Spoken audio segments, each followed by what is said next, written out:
So today I'm excited to introduce Thom Mandl.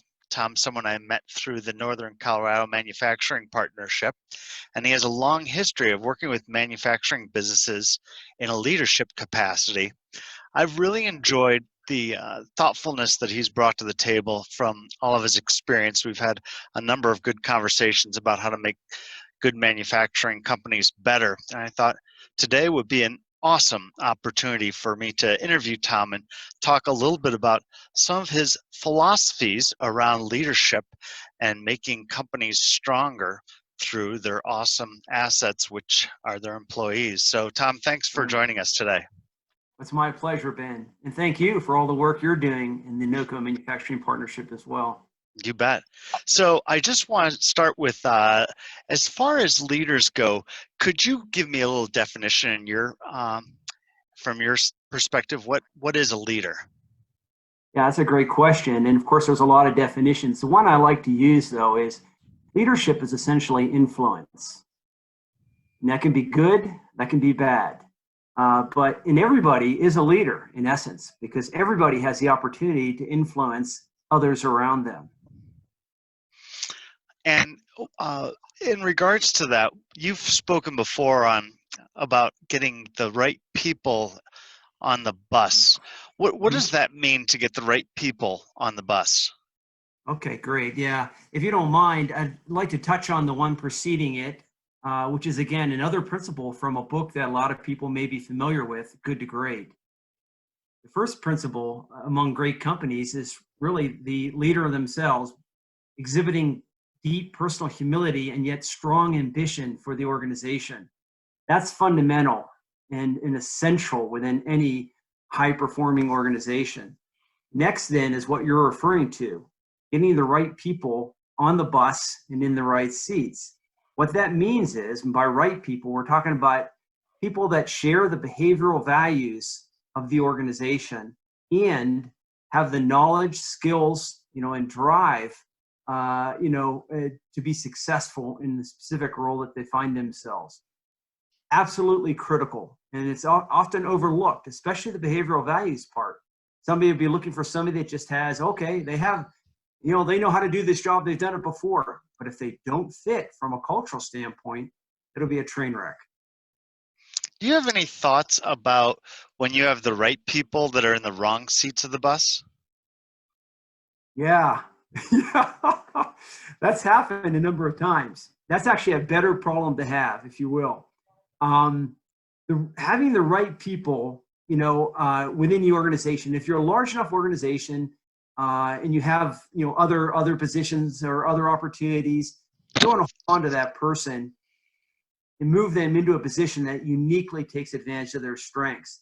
The more difficult decision actually is, what do you do with a person that has the knowledge and skills, maybe even be achieving good results, but they're doing it in a way that's inconsistent with who you are as an organization?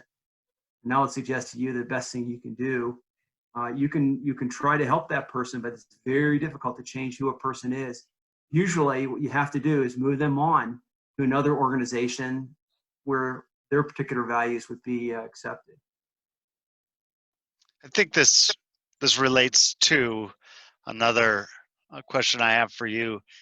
In regards to communication, the role of a leader with regards to communication, and perhaps what you mentioned just a moment ago, but tell me a little bit more about leadership communication from your standpoint.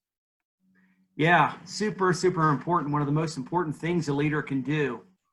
Obviously, the leadership team needs to establish, clarity within the organization. What I mean by that is everybody understands, where you're going, what your values are, strategies, tactics, rules, responsibilities.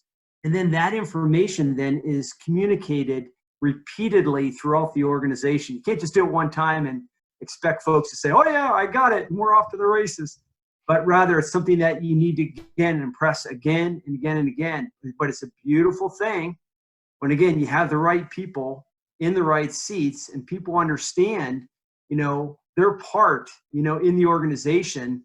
That proverbial flywheel really starts to move. And it's amazing what an organization can accomplish when that's the case. It's interesting what you're bringing up. I'm curious, do you consider all leaders to be coaches? Oh yeah, yeah, definitely. I And, mean, in and addition to establishing clarity, within the organization, and of course also ensuring that every employee clearly understands their responsibilities and the expectations, the KPIs that they're expected to achieve. But you can't stop there. You don't dictate how they go after those things. You don't want to do that. You want to make sure that they understand, what needs to be accomplished, and you want them to use their own intelligence, creativity, and experience to get there. However, coaching is super important. Whether that's one-to-one or just organic, on the shop floor. There's a variety of contexts. The one I don't like is in the annual performance review. If somebody learns something new there, then the manager has failed. that's a good point, Tom. The Would you when have you you have a wasp coming after you, Ben? do I saw you get up real quick. I had someone running a belt sander outside, so I decided to move back indoors. Sorry about that. No problem. So, as we talk about coaching, I am curious about rewarding employees. What are your favorite techniques as leaders and coaches? How do they motivate and reward the staff that they're working with? Yeah, yeah, another great question. So again, having the right leadership in place, people that are in the right positions, establishing clarity within the organization, coaching then for better performance. The next principle there is, ensuring that you are recognizing exemplary performance. And by that, I mean certainly the achievement of results, but also the degree to which people are embodying the values of the organization. And that ought to be a normal, organic thing that you're doing all the time. But you ought to have some systems in place to ensure that you're being intentional about it. For example, one of the companies I've led, we did it.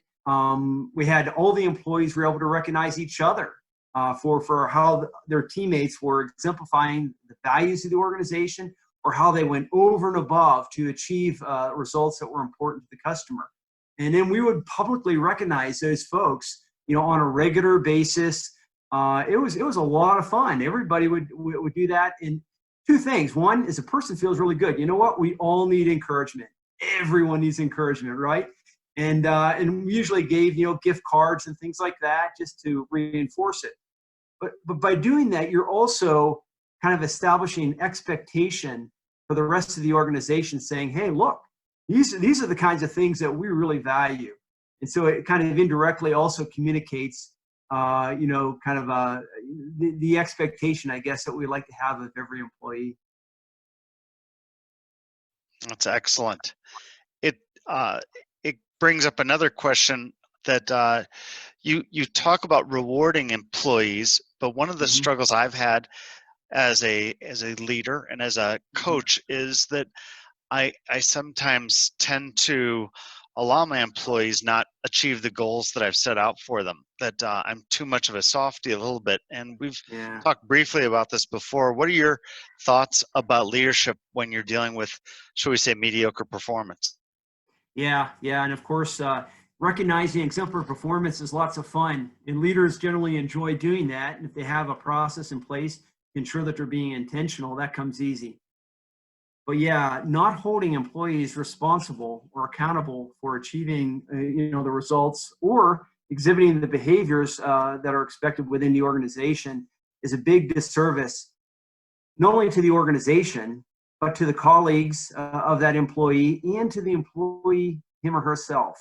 I really believe that the most compassionate thing that a manager can do is, holding accountable these employees. Obviously, we're going to do everything we can to help them improve, but just to overlook not meeting expectations is a big disservice to, again, as I said, the employee, him or herself, their colleagues, as well as the organization as a whole. It has to be addressed. I want to finish off by asking an interesting question that came to mind during our discussion today. Mhm. Um, can anybody in an organization play a leadership role in your mind? Yes. Yeah, for sure. Yeah, as I said before, leadership is influence. And, within any organization I'm leading, my expectation is that we'll have leaders at every level. I want everyone, positively influencing the organization. It's not just for people that have, the big titles, if you will, or the formal, responsibility. I want everyone, to be a leader, which means, again, humility and then ambition, for the goals and mission of the organization. My big takeaways of our conversation we've had today is the success of an organization depends on two things. You're going to maybe add some others, but the two things that I took away from our talk today is it's about having the right people and the right leadership. Is Right. that it, or what would you add to what I just said? Hmm.